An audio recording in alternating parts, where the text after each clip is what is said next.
Pak Munim, ada begitu banyak kasus yang Anda pegang, bahkan hampir semua kasus yang menjadi bahan perbincangan publik, itu Anda tangani.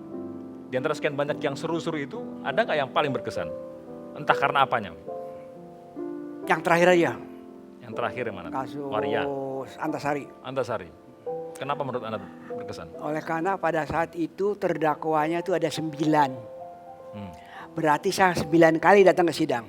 Coba kalau gratis kan capek. Betul. Bayar. Dari 9, yang bayarannya paling mahal yang mana?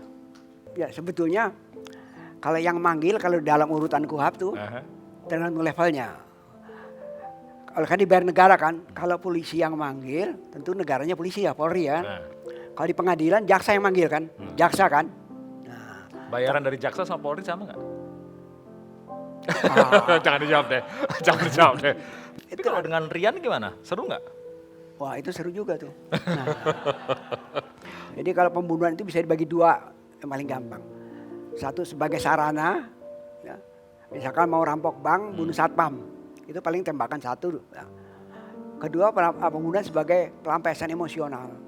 Nah pada kasus Rian itu, yang insinyur itu di mukanya sudah banyak luka-luka segala macam, dipotong, ada kerasan tubuh juga. Gitu. Nah dari situ kemudian ada ciri, ini mestinya kecemburuan atau dari omongan yang tidak menyenangkan. Oleh karena mulutnya itu dibelah, sebagai simbol ya. Nah, kemudian ada sesuatu juga motif cemburu mestinya. Oleh karena di genitalnya ada dilukai. Itu satu. Saya beberapa kali melihat Pak Munim di persidangan. Kemudian menurut saya ada sebuah adegan yang menarik.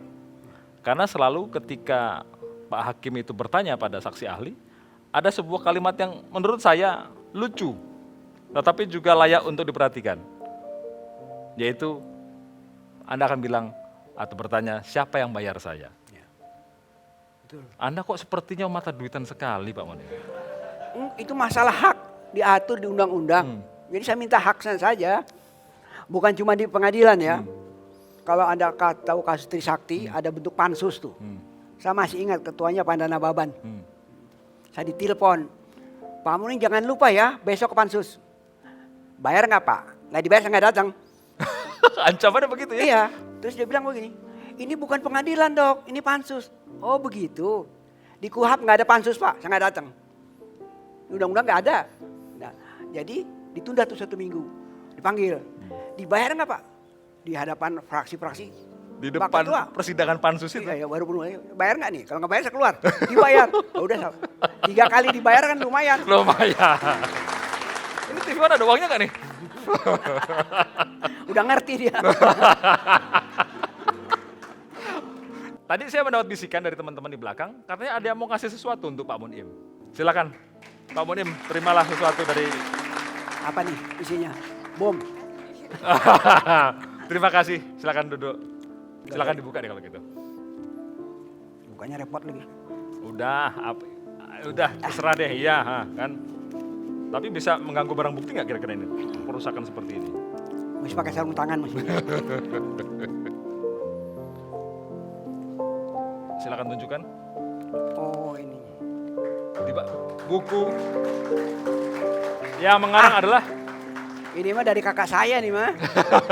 Kakak Anda? Iya. Namanya adalah? Dadang Hawari, Profesor Dr. Haji Dadang Hawari, psikiater. Ini kakak Anda? Iya. Yakin? Yakin. Orang biasa kalau saya sebut ini heran dia. Heran. Bingung ya.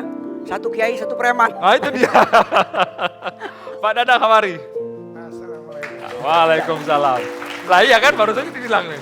Yang satu kiai, satu preman katanya. Gimana? Baik. Baik. Pak Dadang senang bertemu Anda. Silakan duduk. Ini bener kakak adik betul? Satu ayah, satu ibu. Satu ayah, satu ibu. Ya. Lihat tuh bedanya lihat. Kita nggak usah buru-buru ngobrol, lihat aja dulu deh. Kan? Satu jas, satu jaket, satu berpici, satu begini. Kalau sama kembar itu Mbak udah. Pak Dadang, cerita adik Anda bagaimana menurut Anda ini? Bagaimana maksudnya? Ya bagaimana apa yang Anda ingat dari beliau ini? Ya profesinya lah. Ya. Ya. Satu hal yang saya ingat betul, yaitu waktu saya masih di Inggris, ya, Dr. Muim kirim surat sama saya. Saya ambil spesialisasi apa? Oh, Mas Dadang. minta masukan. Minta masukan. Saya katakan, ambil spesialisasi untuk masa depan. Iya, memang untuk masa depan, tapi yang mana gitu loh ya. Ambil yang sedikit peminatnya. Nah gitu. Oh, misalnya apa? Ilmu kedokteran kehakiman. Sekarang forensik namanya. Ilmu kedokteran kehakiman. Nah itu sepi itu. Jadi itu adalah masukan dari Pak Dadang. Iya. Dia bilang enggak, ini karena pilihan saya sendiri kan tadi ingat, masih ingat kan? Nah, ini kalau internis itu banyak orang, ini kalau ini sedikit. Iya. Ini klaimnya yang benar yang mana sih? Duluan dia kirimnya belakangan soalnya. Ya. Kalau tadi Pak Dadang dengerin, beliau yang bicara bahwa kakaknya kiai, kemudian adiknya seperti ini. Kaget nggak? Nah, biasa-biasa. Biasa aja. Waktu kecil suka berantem nggak? Oh enggak pernah berantem kita. Enggak berantem. Saya dengar malahan Pak Dadang itu pernah protes. Waktu saya muda, kalau lagi belajar, itu sering terganggu karena Pak Munim itu punya kebiasaan tertentu. Oh iya, memang suka main gitar ya. Main gitar. Coba itu. cerita gitarnya gimana coba? Udah nggak bisa tuh. Coba biasanya ganggu seperti apa Sudah- coba? Ayo main gitar dulu. Sudah tidak bisa oleh karena waktu tingkat 4 itu harus periksa orang. Kuku harus dipotong. Apa hubungannya kuku? Saya waktu itu belajar gitar klasik. Jadi pakai kuku itu, tidak pakai itu. Oleh karena sudah potong harus lupa itu. Wah, alasan aja. Cerita kalau waktu mengganggu gimana ceritanya? Ya iyalah orang lagi belajar. Kedokteran Bedanya kan nggak berapa bisa tahun sih? main-main. Kenapa? Bedanya berapa tahun sih? Saat itu? Berapa tahunnya lupa saya itu. Ya ampun. Saya nomor Dia keluar, saya masuk. Dia Ya. keluar, Tahun saya 65, dia keluar 65. jadi dokter, saya baru masuk. nah, 6 tahun, 7 tahun lah begitu Enam kira-kira. tahun. Terakhir kapan ketemu? Oh 2 tahun yang lalu ya. 2 tahun yang lalu. Biasa tiap lebaran kumpulnya ke dia. Iya. Karena beliau paling tua. Iya yang di Ya, Jakarta. ya sekarang sudah paling tua lah. Ya. Jadi kumpul. Tapi- Tahu yang lalu nggak datang lebaran. Marahin coba, marahin. Hah? Marahin. Jauh dari Cibubur musik ke itu ke Ah, Tebet Tebet. kan capek itu. Gimana dari Cibubur ke Tebet? Apa Ada ini? lagi, hadiah lagi. Nanti jangan-jangan bom nih. Aduh, Nggak ada. coba dibuka lagi, buka lagi. Apa nih? Aneh Wah, lagi. banyak ada Aneh kartu lagi, kita nggak tahu. Ini pokoknya hadiah-hadiah aja isinya pokoknya hari ini. Enteng nih. nih. Mesinnya kosong. Oh alat pancing. Betulan. Wah. Dulu saya hobinya mancing. Jadi banyak tuh.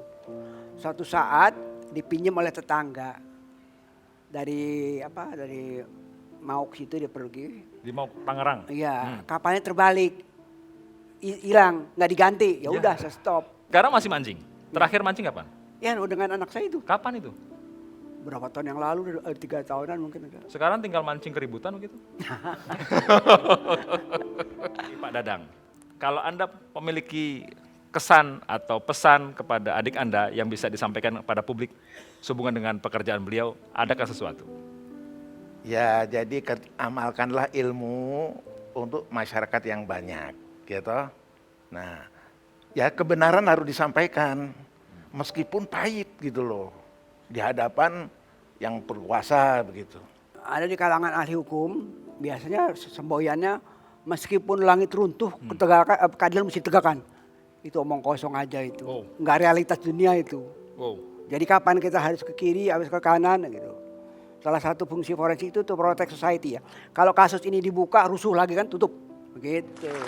Terima kasih Pak Munim, terima kasih Pak Dadang, kakak adik yang sudah membuat meriah pertemuan kita pada malam hari ini. 1 jam lebih dekat bersama dengan Munim Idris, termasuk juga dengan Dr. Handoko, Dr. Jaya, terima kasih, dan teman-teman dari UI, dan semua yang ada di sini. Inilah akhir perjumpaan kita bersama seorang Abdul Munim Idris dan kiprah beliau di bidang forensik. Terima kasih, sampai jumpa pada pertemuan berikutnya. Selamat malam.